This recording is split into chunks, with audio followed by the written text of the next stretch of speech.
Halo cuy, balik lagi sama aku Faiz di channel Alinfa. Gimana kabar kalian cuy? Semoga kalian sehat-sehat selalu ya cuy ya. Cuy, ini aku ngerekamnya di tanggal 31 ya cuy ya. Entah aku nanti uploadnya bisa hari ini atau besok, aku nggak tahu cuy ya. Pokoknya aku ingin mengucapkan ya cuy, nanti di tahun 2024 cuy, semoga apa yang kita cita-citakan dan apa yang kita impi-impikan, semoga semuanya terkabul cuy ya. Dan semoga di tahun 2024 semoga kebahagiaan dan kebaikan selalu menyelimuti kita semua cuy. Amin, amin cuy, amin.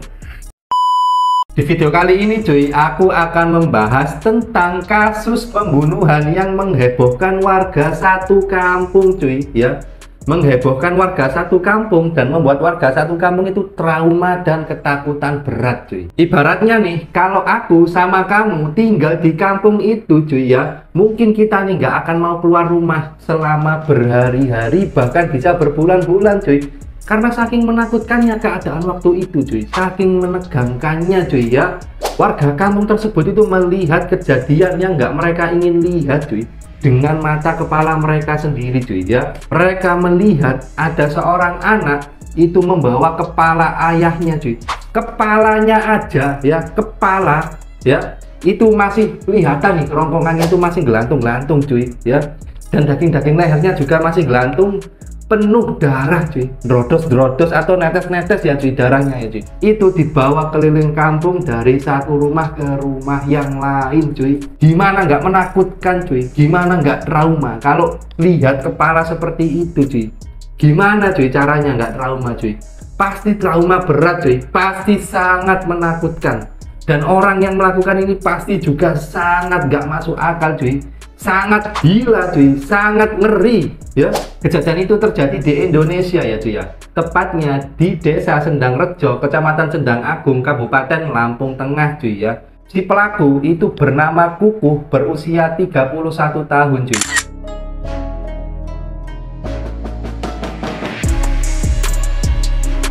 Dan si korban atau si ayah ini bernama Slamet, berusia 69 tahun.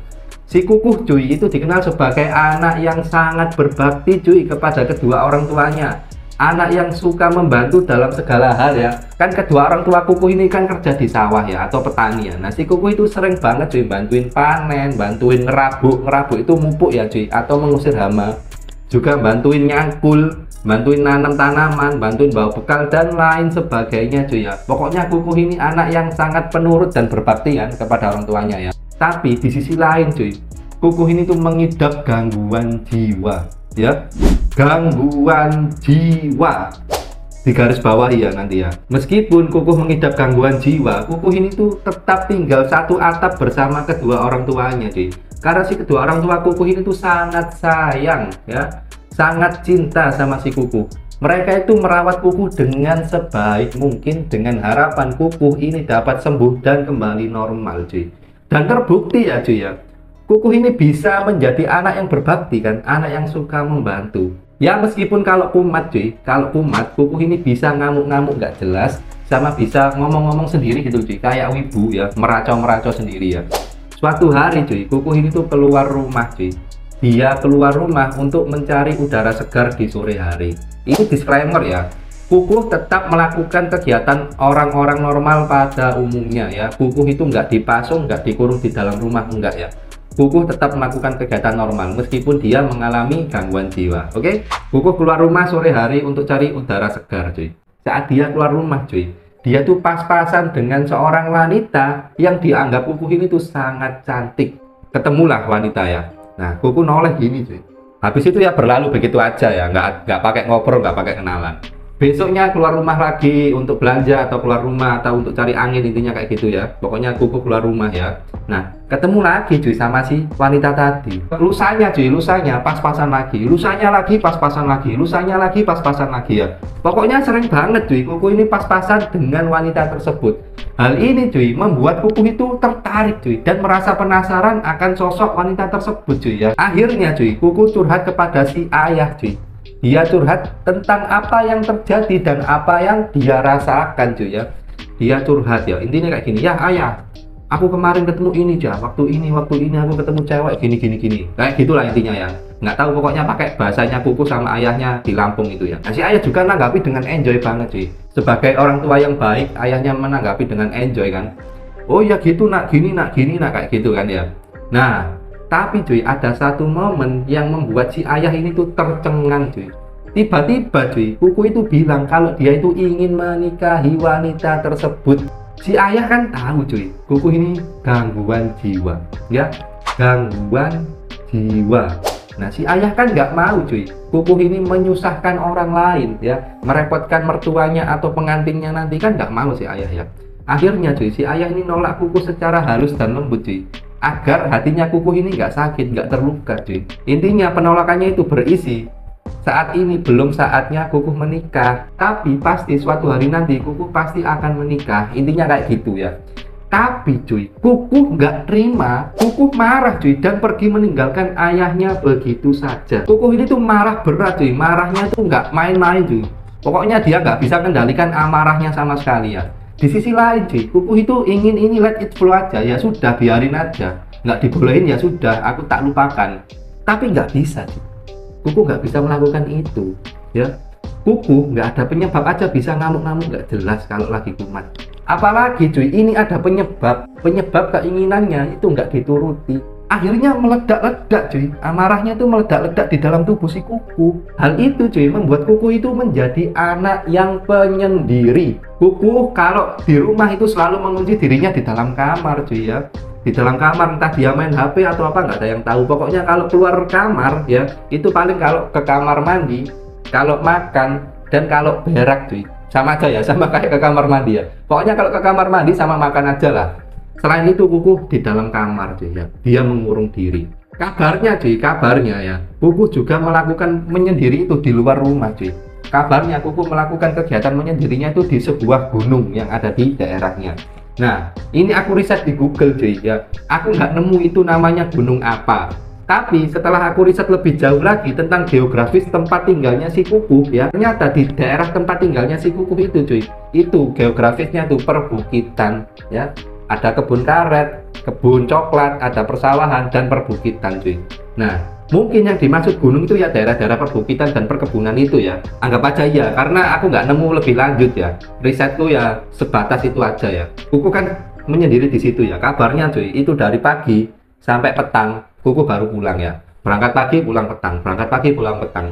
Hampir tiap hari cuy, Kuku melakukan kegiatan menyendirinya itu cuy ya. Hal ini kan membuat orang tua Kuku ini khawatir cuy, khawatir dan ingin memberikan perhatian kepada si anak kan cuy. Ada apa? Apa yang terjadi? Kan kayak gitu kan. Nah, orang tuanya nanya cuy ke Kuku.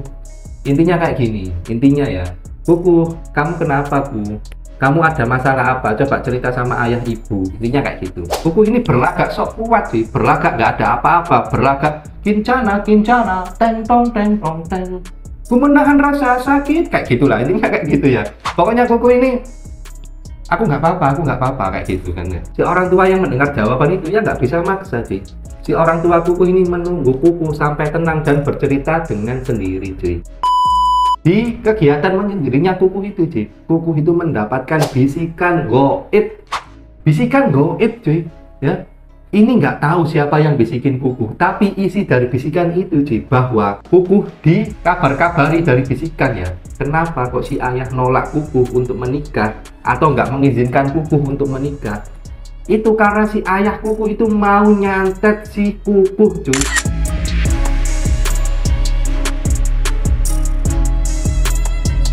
Ini Kuku yang dalam keadaan marah nggak jelas, itu langsung percaya cuy akan bisikan goib itu cuy. Dia tuh nggak bisa memfilter apapun di kondisi saat itu cuy. Akhirnya cuy, Kuku itu mengambil sebuah tindakan cuy. Kuku sepulang dari kegiatan menyendirinya itu tiba-tiba nyari sesuatu di dalam rumah cuy ya.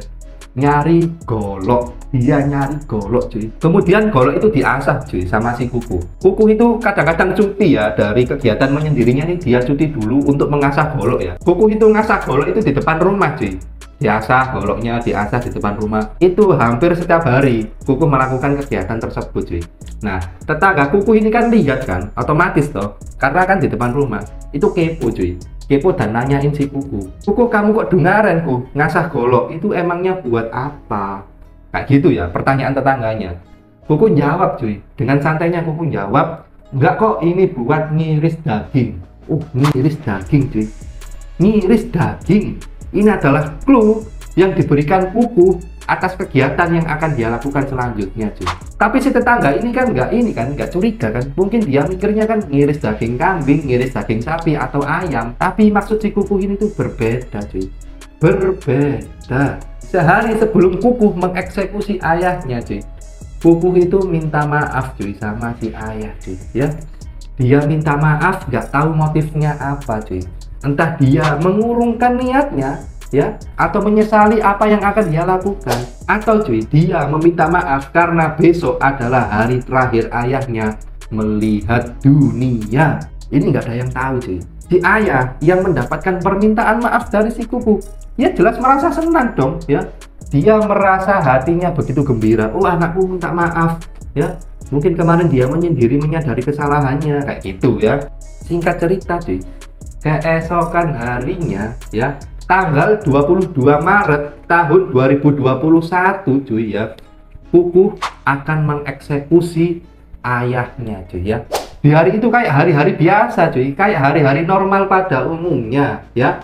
Si kedua orang tua Kuku ya tiap pagi ya nyiapin peralatan ke sawah, si ibunya nyiapin bekal makanan ya untuk sarapan kan. Akhirnya mereka berdua berangkat ke sawah. Di sisi lain cuy, Kuku di dalam kamar itu ragu cuy, ragu, ini kulakukan nggak, ini kulakukan nggak, kayak gitu ya. Karena cuy, rencana Kuku ngiris daging itu yang ngiris daging ayahnya cuy ya, membunuh ayahnya. Nah ini kan kegiatan yang nggak pernah terfikirkan sama sekali kan oleh si Kuku kan sebelumnya ya, karena si Kuku kan sayang sama kedua orang tuanya cuy ya.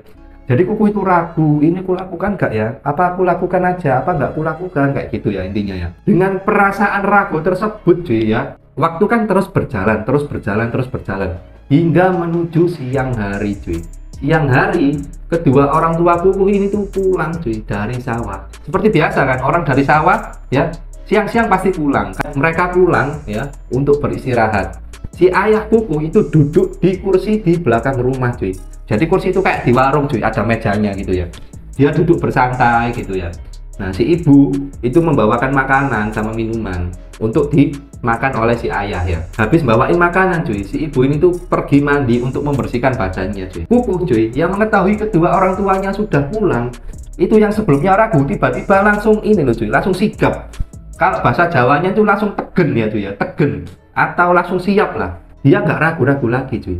Kuku mengambil goloknya dan mengendap-endap di belakang ayahnya cuy, tanpa menimbulkan kecurigaan sama sekali. Dia berjalan mengendap-endap ya, mengendap pelan-pelan tanpa menimbulkan suara. Tiba-tiba cuy, kan ini ayahnya kan enak-enak makan tuh cuy, duduk di meja itu kayak gini cuy. Nah ini ada senderannya, itu duduk ini sambil makan, sambil nyantai-nyantai, sambil minum, menikmati indahnya perdesaan atau melepaskan penat yang ada di tubuhnya kan gitu ya. Dari belakang cuy, Kuku langsung menyabetkan goloknya cuy, tepat di leher ayahnya. Sekali sabet langsung putus kepala ayahnya cuy. Putus di waktu itu juga tanpa effort cuy.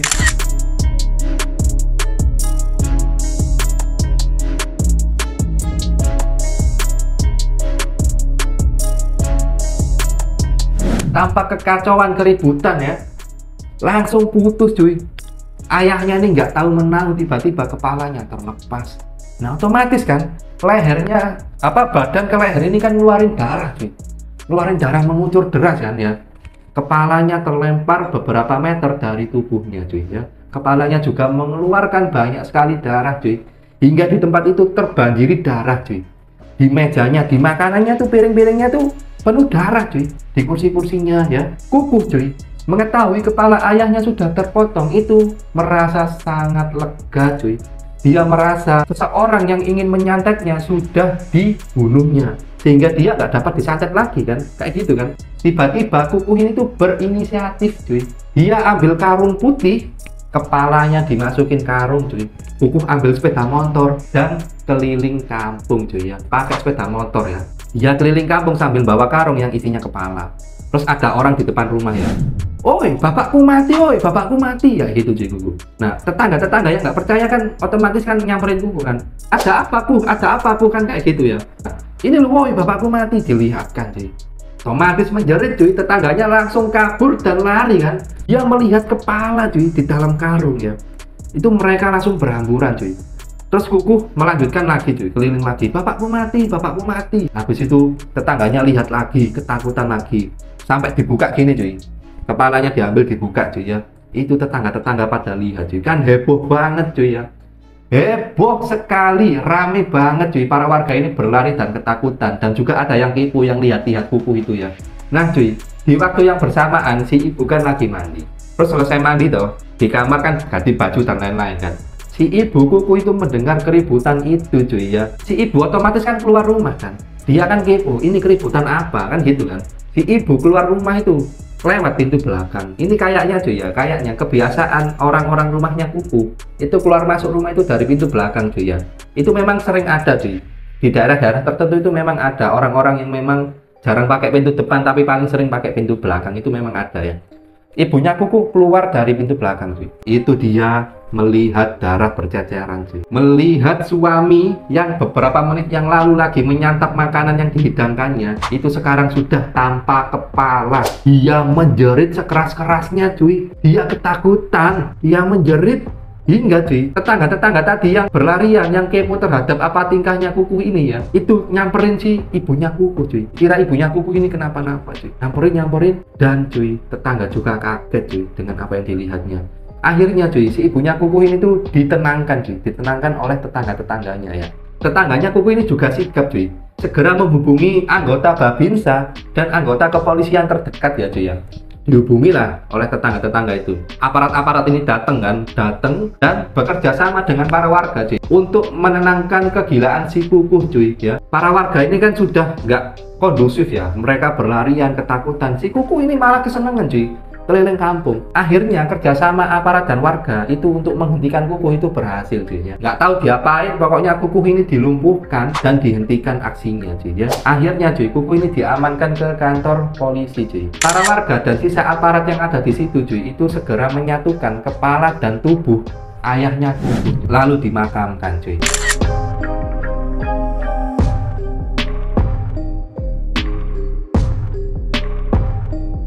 Kuku ini tuh di tempat kepolisian atau di kantor kepolisian itu diperiksa cuy kejiwaannya cuy ya. Dia diperiksa kejiwaannya meskipun polisi sudah mendapatkan laporan dari warga kalau kuku ini tuh sakit jiwa, tapi polisi itu ingin memastikan lebih lanjut cuy. Dan hasilnya memang bener cuy, kuku sakit jiwa. Kuku akhirnya ditempatkan di sel khusus cuy. Kuku saat berada di dalam sel itu dia mengalami depresi berat cuy ya. Nggak tahu ini depresinya karena apa, karena dia menyesali perbuatannya juga nggak ada yang tahu, atau kuku takut di penjara juga nggak tahu cuy. Kan dia berada di penjara sendirian kan, otomatis dia takut tuh. Tapi ini nggak ada yang tahu ya cuy, penyebab kuku depresi ini ya cuy. Hari-hari dijalani kuku di dalam penjara cuy, hingga berminggu-minggu kemudian kuku melakukan aksi yang nggak terduga cuy ya. Jam 3 pagi itu kuku terbangun dari tidurnya cuy. Ini petugas yang berjaga yang berkeliling ini tahu cuy kuku bangun, tapi setelahnya kan nggak tahu kan, dia kan hanya lewat kan, melewati kuku begitu saja kan. Kuku melakukan aksi yang nggak terduga cuy ya. Dia melepas bajunya cuy, dia melepas bajunya ya. Kemudian bajunya itu dibentuk tali cuy, nggak tahu diapain, kayaknya disobek-sobek dibentuk panjang ya. Itu kemudian bajunya itu yang sudah membentuk tali ya cuy, itu diikatkan di sebuah sel. Terus kan memanjang gini kan cuy, ini sel ya, ini talinya atau bajunya itu kan memanjang gini. Nah sama kuku dililitkan di lehernya cuy, dililitkan di lehernya. Kemudian kuku menyondongkan badannya kayak gini ya, kan berdiri gini, menyondongkan kan gini. Nah dia bunuh diri cuy, dia bunuh diri di dalam penjara. Jam 3 ini petugas itu masih lewat cuy, kuku itu masih baik-baik saja.